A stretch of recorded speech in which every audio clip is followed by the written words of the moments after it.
Hello guys, आज की video में हम बात करेंगे कि अधिकारी जब भी रजिस्ट्रेशन करता है तो या फिर बच्चे जो अधिकारी के पास जाकर रजिस्ट्रेशन करवाते हैं तो उनको एक जो मेजर प्रॉब्लम आ रही थी, आप यहाँ पे देखेंगे कि इंटर्नशिप ऑफिस का जो नाम है वो नहीं दिखाई दे रहा था। ठीक है, और कौन सा जो ऑफिस है उनको सेलेक्ट करना है। और कई लोग ऐसे करें कि गलत जो ऑफिस है उसको सेलेक्ट कर लेने, उसके बाद उनका जो डाटा है कई बार शो नहीं कर रहा है। तो अगर आप ये सब कर रहे हैं तो सबसे पहले आपको ये वीडियो देख लेनी, उसी के बाद जो आपको रजिस्ट्रेशन है वो करना है, क्योंकि अगर आप गलती करते हैं तो आईडी भी बंद हो सकती है। उसी के साथ हम बात करेंगे किन किन जिलों का जो आदेश अटेंडेंस के लिए जारी हो चुका है। ठीक है, उसी की बात करेंगे कि एक दो जिलों का और आया है जिसमें बताया गया कि इंटर्नशिप रिगार्डिंग आदेश जारी हुए हैं, तो वो भी हम आज की वीडियो में कवर करने वाले हैं। तो चलिए बिना किसी देरी के वीडियो को स्टार्ट करते हैं। सबसे पहले जालोर का जो आप यहाँ पे देखेंगे कि लेटर है वो जारी हो चुका है, आदेश आप यहाँ पे देखने को मिल जाएगा। जिला कलेक्टर जालोर, इसमें बताया गया कि आपकी जो इंटर्नशिप है उनके लिए आईडी मैप होनी है, तो ये सारा इसमें बताया गया। तो आप यहाँ पे देख सकते हैं जालोर का, यहाँ पे देख सकते हैं राजस्थान सरकार कार्यालय जिला कलेक्टर जालोर। तो जालोर वालों के लिए अच्छी खबर है, आप ये नोटिफिकेशन आप अपने जहाँ पे भी इंटर्नशिप कर रहे हो उन अधिकारी को दिखा के आप जो अपनी अटेंडेंस उनको अपलोड करवा पाएंगे। ठीक है, तो आप यहाँ पे देख सकते हैं। इस नोटिफिकेशन को डाउनलोड करने के लिए आपको हमारे टेलीग्राम चैनल और व्हाट्सएप चैनल पर ये पीडीएफ आपको मिल जाएगा, आप वहां से जाकर डायरेक्ट इसको डाउनलोड कर सकते हो और आप अपने अधिकारी को दिखा सकते हैं।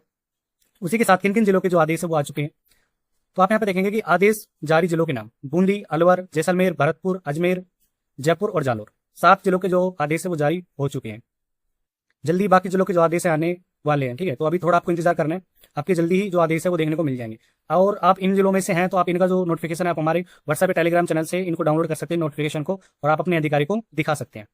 उसी के बाद अब बात कर लेते हैं कि जो ऑफिस का जो नेम है उसके बारे में हम बात कर लेते हैं। तो आप यहाँ पर देखेंगे कि department of rural development in Panchayati Raj, ये आपको कहाँ पे मिलेगा, जब आप अपने एसएसओ आईडी को लॉगिन करते हैं। लॉगिन करने के बाद आप अलॉटमेंट डिपार्टमेंट में आप आते हैं, यानी कि आप जहाँ पे भी इंटर्नशिप कर रहे हैं। ठीक है, तो वो डिपार्टमेंट आपको यहाँ पे दिखाते हैं, यहाँ पे उसका नाम नहीं दिखाते। जैसे अगर आप इस डिपार्टमेंट यानी कि आपके वीडियो के पास जो आपकी इंटर्नशिप है वो लगी हुई है, आपका डिपार्टमेंट वीडियो यहाँ पे दिखा रहा है और आपको पंचायती राज में भेज दे, यानी कि ग्रामीण क्षेत्र में यानी ग्राम पंचायत में आपने जो इंटर्नशिप है वो आपकी लगा दी गई है।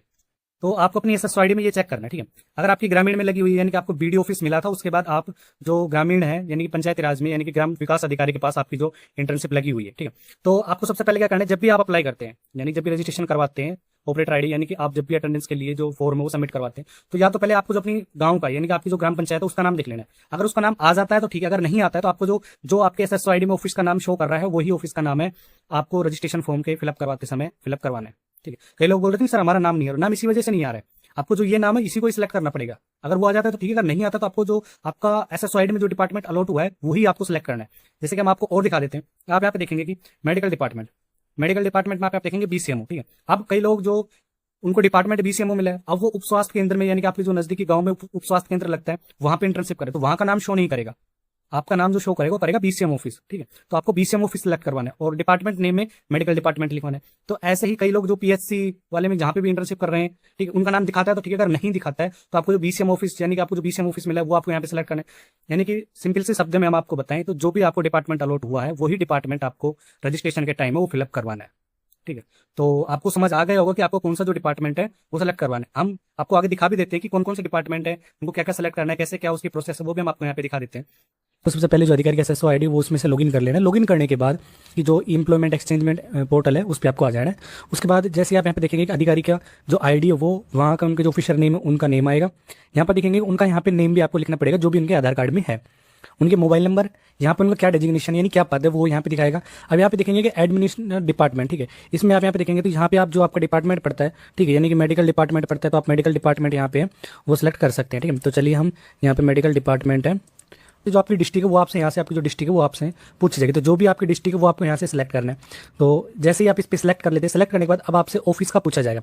आप यहाँ पे देख सकते हैं कि चॉइस यहाँ पे आप डायरेक्ट यहाँ पे देख सकते हैं डिस्ट्रिक्ट एम्प्लॉयमेंट एक्सचेंज अलवर, यहाँ पे सिर्फ अलवर का ही दिखा रहा है। ठीक है, उसी के बाद अगर हम मान लेते हैं अगर जो बूंदी है, बूंदी का अगर हम यहाँ से सिलेक्ट करते हैं तो आप यहाँ पे देखेंगे यहाँ पे जो ये है डिस्ट्रिक्ट एम्प्लॉयमेंट एक्सचेंज बूंदी है, तो यहाँ पे बूंदी का दिखा रहा है। तो जो भी आपका पड़ता है वो आपको यहाँ से ऑफिस है वो आपको सिलेक्ट कर लेना। जैसे हम डिस्ट्रिक्ट एम्प्लॉयमेंट एक्सचेंज अलवर यहाँ पे सिलेक्ट कर लेते हैं। अब करने के बाद अब यहाँ पे देखेंगे डिपार्टमेंट। अब यहाँ पे आपके सामने मल्टीपल डिपार्टमेंट आ जाएंगे, जैसे रेवेन्यू डिपार्टमेंट, ठीक है, एग्रीकल्चर डिपार्टमेंट, एनिमल डिपार्टमेंट का आ जाएगा। ठीक है, तो इसी प्रकार कोऑपरेटिव डिपार्टमेंट, एजुकेशन, टेक्निकल, तो जो भी स्कूल में ड्यूटी कर रहे हैं तो उनके जो आईडी से है यानी जो अधिकारी यानी प्रिंसिपल की जो आईडी है उनसे वहाँ पे इनको एजुकेशन सिलेक्ट करना पड़ेगा। यानी जो भी आपका डिपार्टमेंट पड़ता है वो डिपार्टमेंट आपको यहाँ से सिलेक्ट करना पड़ेगा। आप यहाँ पे देख सकते हैं मल्टीपल डिपार्टमेंट के जो नाम है वो आपको देखने को यहाँ पे मिल जाएंगे। कोई अदर है तो आप एनी अदर पे आप क्लिक कर सकते हैं।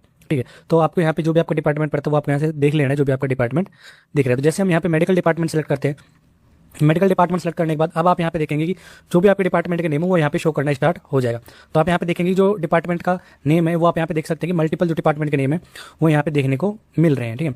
तो उसके बाद अगर आपका कोई एजुकेशन से रिलेटेड आपका डिपार्टमेंट है तो यहाँ पे हम आपको एजुकेशन के डिपार्टमेंट भी यहाँ पे शो करके दिखा देते हैं।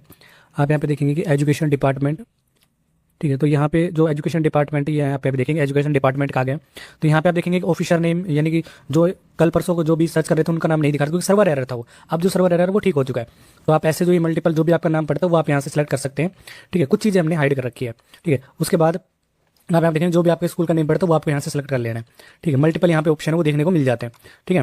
उसके बाद जो भी आपका डिपार्टमेंट पड़ता है वो कर देना। उसके बाद आपको सिंपल सा जो सबमिट वाला ऑप्शन है इस पर आपको क्लिक कर देना। सबमिट करने के बाद आपकी जो आईडी वेरीफाई होने के लिए चली जाएगी। 5 से 7 दिन का टाइम के बीच में आपकी जो आईडी वेरीफाई हो जाती है। कभी कभी 1 दिन में भी हो जाती है, 2 दिन भी लग जाते हैं। तो आई होप आपको वीडियो अच्छी लगी होगी। अगर आपकी कोई क्वेरी है तो आप कमेंट सेक्शन में कमेंट कर देना, उसका रिप्लाई हम देने की जरूर कोशिश करेंगे।